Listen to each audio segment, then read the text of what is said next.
It's been 2 weeks since the Israel-Palestine war started, and now the situation in Gaza is no less than hell.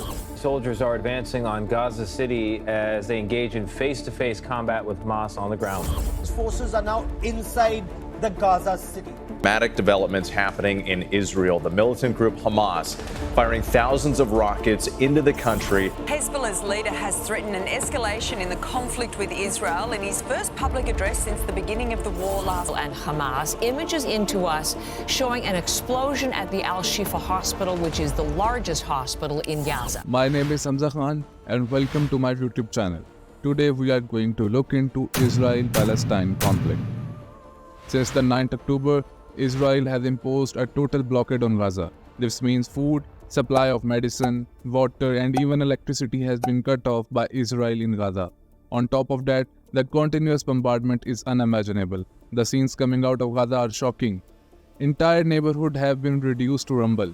These were the Gazian buildings that were targeted by Israel. Estimates show that more than 2,800 Palestinian civilians have been killed. Thousands are still trapped in these debris. The ones who are still alive are trying to get shelter in hospitals and schools. By the 16th October, water was also running out in the United Nations shelters too. The United Nations agency UNRWA said on 15 October that they are witnessing an unprecedented human catastrophe in Gaza. Mahmoud Matar, a surgeon working in Gaza, told BBC that hospitals are completely overwhelmed. There is no water, no electricity, and the network connection is also unstable. Another doctor working at Nasir Hospital in Gaza said that fuel is also going to run out. There are 60 patients on dialysis, 35 patients are in ICU. They need ventilators. If fuel runs out, it will not be possible to save them. It's same everywhere. On 17th October, health officials said that the only oncology hospital in Gaza would be shut down within 48 hours. If the situation continues like this, all the cancer patients would be left without any critical care. Take a look at a map of Gaza, friends. It's a small place. This strip is spread over 365 kilometers only. This is one of the most densely populated places in the world. Even before the war began, the living conditions here were very bad. The people who lived here were constantly under Israel's surveillance and could not even travel beyond Gaza without Israel's permission. It is also important to mention that out of the 2.3 million population, almost half of the population are children.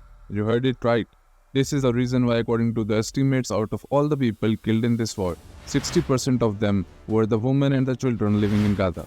But the situation was so bad even before the war began, that those criticizing Israel called Gaza an open-air prison, as if the place is an open jail. On 7th October, Hamas attacked Israel. We started this war, but in response, Israel is constantly attacking Gaza by putting a total blockade on Gaza, due to which not only Hamas members are being killed, but also Palestinian civilians. People say that doling out collective punishment like this to the people of Gaza, Israel's action is no less than terrorism. The Norwegian foreign minister said that it is unacceptable to impose a total blockade. At least humanitarian aid, such as medicine and food, should be allowed in Gaza. United Nations Secretary General Antonio Guterres had a similar opinion. Israel should allow humanitarian aid in Gaza, and Hamas should release Israeli hostages without any conditions. Imagine in such circumstances, if you were a common person living in Gaza, what would you have gone through? You don't have electricity, water, internet connection is cut off. You can't get food from anywhere. And then one day, you suddenly see some pamphlets falling from the sky. On those pamphlets, there is a warning from Israel. In the warning, it is written that all the people living in the north of the Gaza Strip should evacuate and go to the south of the Gaza Strip. You can hear the sound of bombardment all around. And now you are being warned to vacate your houses as soon as possible and go to the south if you want to survive. According to the estimates, about 1.1 million people live in the northern Gaza. The IDF warned everyone to evacuate and go to the south. The shelters of the United Nations in northern Gaza were no longer safe. Anyone could be targeted in northern Gaza, the hospitals, schools, or even clinics. The UNRWA pointed out that many pregnant women, children, and elderly people would not be able to move. Where they will go, how they will evacuate. On top of that, the World Health Organization strongly condemned Israel orders. There are 22 hospitals in northern Gaza, which have more than 2,000 patients. How will hospitals be evacuated? Despite this, The Israeli military said that around 600,000 Gazians evacuated from the northern area to the south. 500,000 people did not evacuate. But let's assume that you were among those who evacuated. But does this mean you will be safe from the bombings? That were killed or injured during Israeli strikes in their homes in Deir al-Balah, which is located in southern Gaza. We witnessed instances of airstrikes in central Gaza, where the homes of many families were destroyed. People living in southern Gaza are not safe either. Khan Yunis, a city in southern Gaza, had to suffer through multiple airstrikes. A BBC correspondent confirmed the airstrike in southern Gaza. A building near the Rafah border crossing was damaged indeed. According to the correspondent, Israel hit the area near the Rafah crossing point at least thrice. This area is very important. Look at this place carefully. Rafah border crossing. This is the border crossing between Gaza and Egypt. If there is no safe place in Gaza, people will obviously think of leaving Gaza. On one side, there is the sea where you cannot go. On two sides, there is the country of Israel where you obviously cannot go. So the only place that you can flee to is Egypt in the south. And there is only one border crossing here, the Rafah border crossing. So what would you have done in such a situation to escape the bombardment? You would have tried to flee Gaza. Thousands of people tried to do this, so they gathered at the Rafah border crossing. But Egypt is not ready to open this border. Egypt and other Arab countries say that it is unacceptable for Palestinian refugees to go to their countries because the Palestinians have their own country.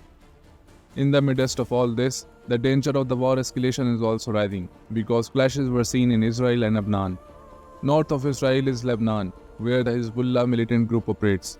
Like the Hamas group, Hezbollah is also backed by Iran. And there has already been a war between Hezbollah and Israel in 2006, which lasted for a month. Now there has been a brief rocket firing between Hezbollah and Israel. On 16th October, an anti-tank missile was fired from Lebanon, which fell on a town in northern Israel and injured 3 people. Israel has ordered its civilians to evacuate the area near the Lebanon border. The biggest threat here is that Hezbollah is actually more dangerous than Hamas and more powerful. They have millions of rockets and missiles which can attack anywhere in Israel. On top of that, Iran has also warned Israel that if Israel tries to do a ground invasion in Gaza, it can get a response from other places. Now it is still a big mystery. How could Hamas collect more than 5,000 rockets on Gaza, and how can Israel completely unaware of it?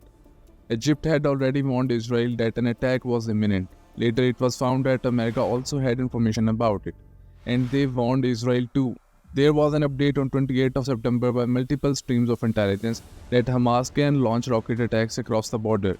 On 6th October, one day before the attack, American officials circulated a report about Hamas was showing unusual activity and an attack would happen at any time. A Middle Eastern diplomat in Washington, D.C. told CNN that his government was repeatedly warning the White House and the US intelligence officials that there was a build-up of weapons by Hamas. He also said that they have so many weapons in Gaza that it was beyond anybody's imagination. So obviously, the question arises, did the Israeli government already know about this attack? On another incident, an angry mob shouted at the Israeli cabinet minister outside a hospital and the minister had to go back.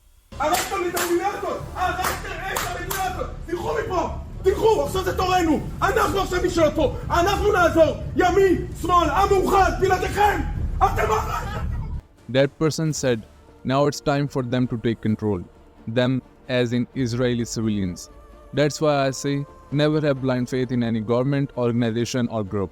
Always take the side of humanity and think about the common people, whether they are the common people living in Israel or the common people living in Gaza. And this is Hamzakhan signing off. Hopefully you liked my video and kindly do let us know about your remarks in the comment section below. Please do like, share and subscribe to my channel so we can continue to make amazing videos for you. Thank you.